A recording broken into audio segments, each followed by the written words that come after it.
foto de un paraguas y una máquina de coser de una mesa de confección.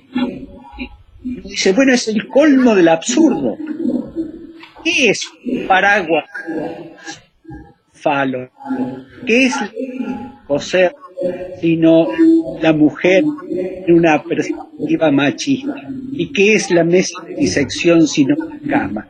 Entonces, cuando Camus da el adagio, moto, la fórmula fundamental para el realismo, da un ejemplo. Ese ejemplo es el encuentro fortuito de un agua de una.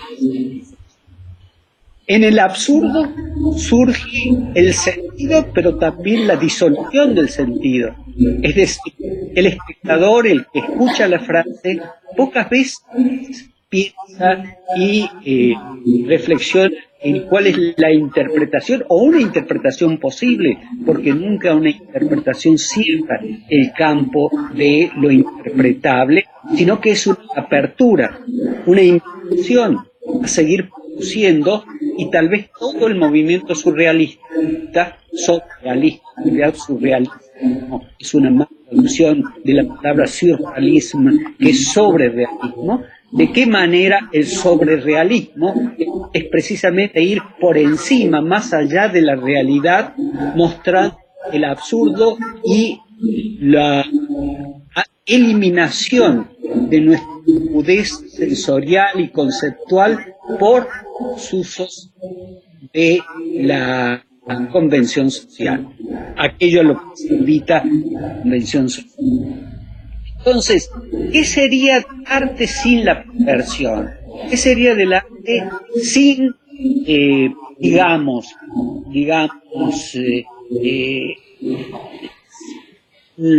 amor entre Aquiles y Patroclo, sin la relación entre Ulises Circe o Ulises Atenas, sin lo que se muestra en la estatuaria griega, en las ánforas griegas o en las comedias de Plauto o en la historia misma y la forma en que la mitología recoge esta historia de la guerra de Troya y que arde Troya porque una mujer ivana deja a su marido y se va con un pastor atractivo y guapo. Es decir, ¿qué sería de la historia, qué sería de la mitología si no justamente a través de esta obra de arte, poema de Homero que canta o cólera de Aquiles?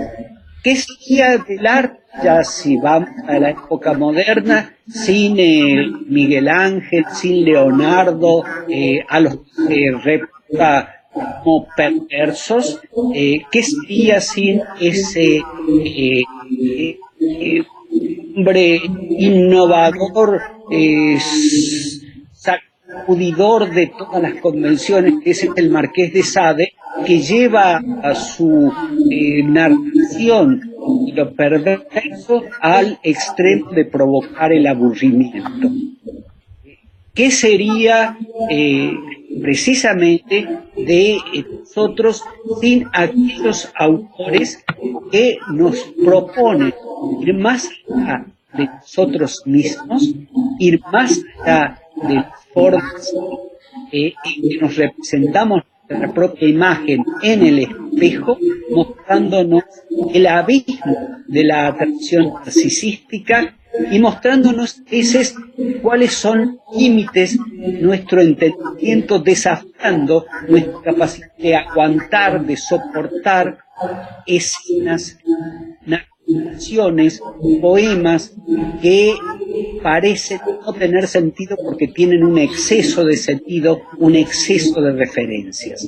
Los poemas de T.S. Eliot, los poemas de Ezra Pound, la pintura de Malevich, negro sobre negro, los cuadrados de Albers, las pinturas de Rothko, todo eso que no es una un encuentro con lo inesperado o con lo insólito, sino la aparición de lo insólito en medio de lo abstracto, en medio de lo que aparentemente no tiene sentido, no es un discurso, o es un discurso tan cargado de ilusión a lo que no conocemos que el sentido se nos escapa, como puede suceder en el campo del cine con las películas de Godard o las películas de Sokurov, para mencionar solo dos de estos autores que pueden aburrir porque uno está en la condición de seguir todo lo que ellos producen. O de Greenaway,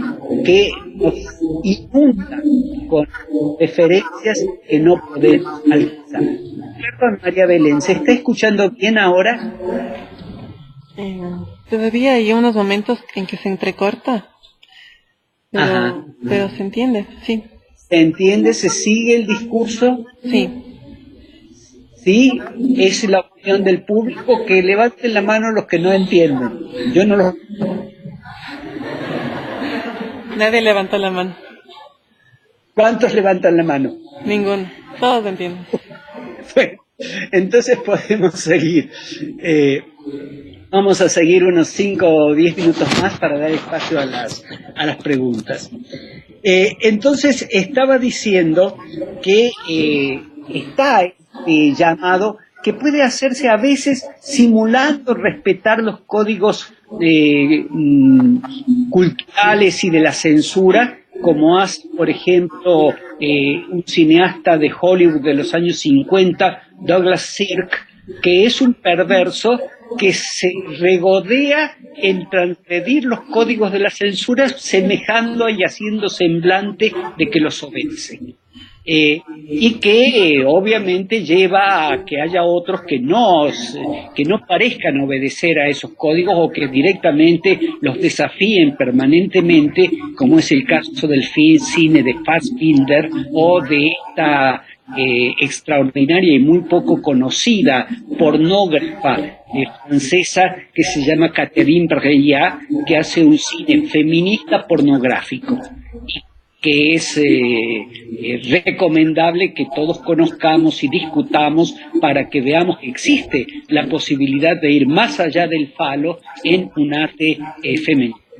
Esto nos llevaría a la cuestión de lo femenino y lo masculino en el arte, que daría para otra conferencia, pero que no nos da tiempo para producirlo en la conferencia de hoy. Tenemos también la aparición de lo siniestro, de lo que debe permanecer oculto en aquello que puede ser convencional. Encontrar en un paisaje holandés con vacas o en una marina, en una pintura holandesa del mar y en las olas, o en las olas que rodean al nacimiento de Venus de Botticelli, encontrar allí el rastro dejado por lo inesperado, por lo siniestro y a veces también por lo grotesco que puede incluirse dentro de la representación, como sucede en la pintura emblemática de Hieronymus Bosch y en tantos y tantos cuadros surrealistas que están en la continuación de ese tipo de representación artística.